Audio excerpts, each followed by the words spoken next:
Random House Audio presents The Day Before Midnight by Stephen Hunter. Read for you by Philip Bosco. 0700 hours.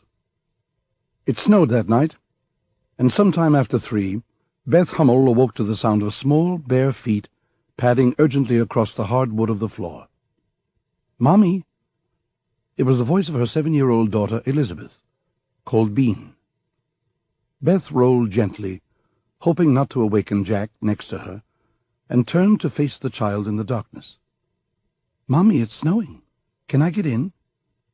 "Of course, honey," said Beth, scooting over and lifting the covers so that there was room for Bean, who climbed in and snuggled against her mother. The child was still in a second. Beth drifted off herself then. She was dreaming of tropical beaches.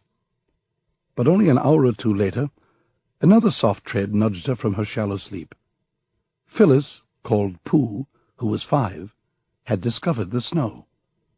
"Mommy, it's white outside. I'm cold. Can I come in too?" "Yes, but be careful," Beth whispered. "Don't wake Bean or Daddy." Pooh climbed aboard. Then she seemed to merge with her mother. Their breaths and rhythms joined. Beth pulled the covers up to her neck, but she could not get back to sleep. Finally, she looked over at the clock. It was almost 6. The alarm would go off at 6:30. She decided to get out of bed. She looked back at the 3 heads sunk into the pillow. Her husband, an athletic and muscular man 3 years older than her 29, and her 2 daughters.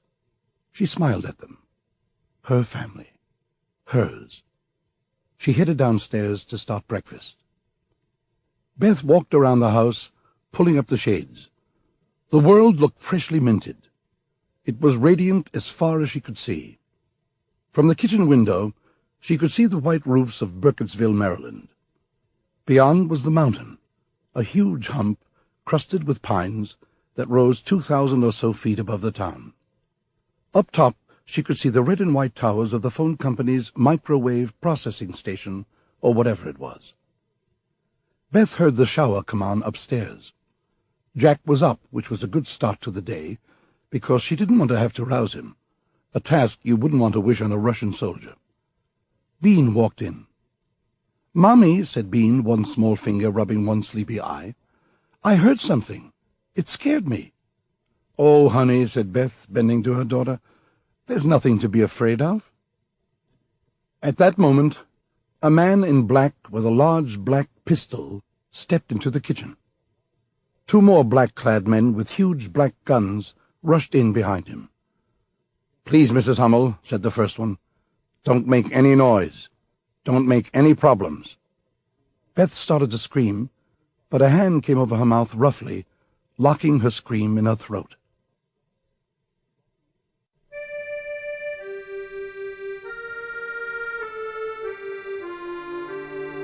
Gregor Arbatov spoke the name Tata, shook a terrible dream of caves and mountains from his head, and came awake.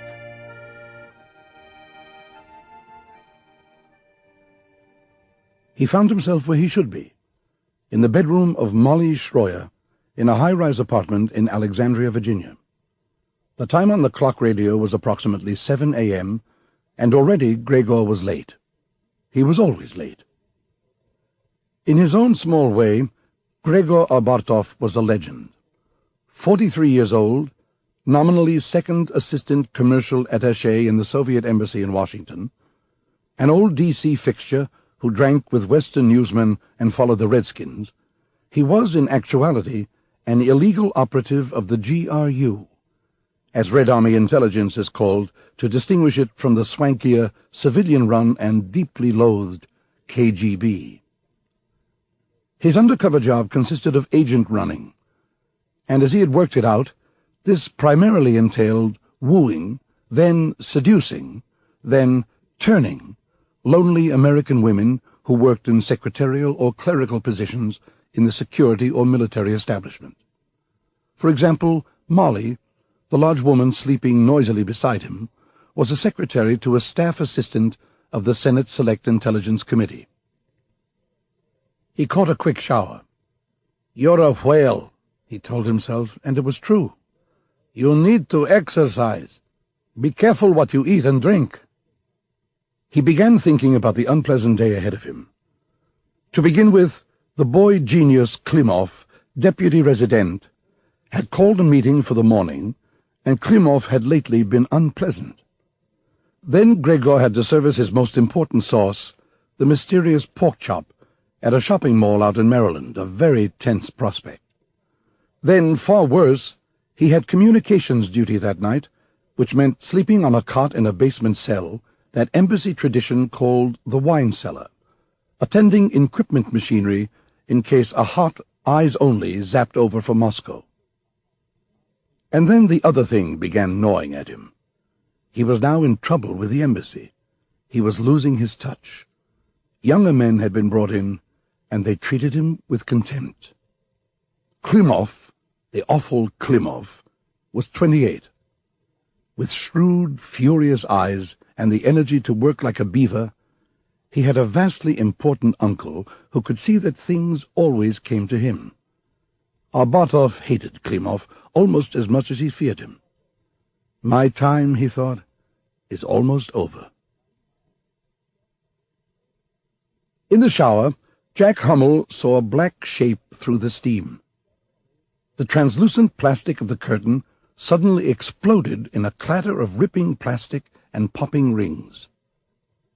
The man stood there in black boots, black combat fatigues, and a black face mask. He had a gun, too, and it was black, an Uzi with about half a yard of silencer hooding its short snout. "My children," Jack begged, raising a feeble hand against the surrealism of the moment. "Oh, God, please don't hurt my children." "Come on now, Mr. Hummel. You can't stand there all day. We've got a job for you. You'll have to come along. We'll be leaving some people here with your wife and children. If you do what you're told, no harm at all will come to them. If all goes well, you'll be back by noon. If not, it may be a day or so." "But where are we going?" Jack asked. "To meet the general, Mr. Hummel." 0800 hours. Donny Hapgood had tendencies toward comedy which he could not suppress, even though he made his living amid men who laughed at very little, because there was very little to laugh at. But he couldn't resist. In his infantile scrawl, he had crayoned a large sign on a piece of cardboard and taped it above the heavy steel blast door to the launch control center. "Welcome," the sign said, "to the MERV, M-I-R-V, Griffin Show." Then, on the console panel itself, above the launch-enabling keyhole, the famous little metal slot which would, if penetrated, set in motion the probable end of the world in fire, he had added on an index card, "And here's Merv." The star of the show, Merv, was the multiple independently targeted re-entry vehicle perched at the center of Hapgood's command. The 10 Mervs and their second bananas, the W-87 Mark 21 35-kiloton fissionable warhead, sat atop a tube of black titanium dubbed, with a sense of humor that Hapgood could only aim for, Peacekeeper. This was more famous in the lexicon as MX, Missile Experimental. No longer an experiment, it stood now in its super-hard silo not 100 feet from Hapgood. Long, silent, and enigmatic. A large payload, solid-fuel, cold-launch, 4-stage, intercontinental ballistic missile.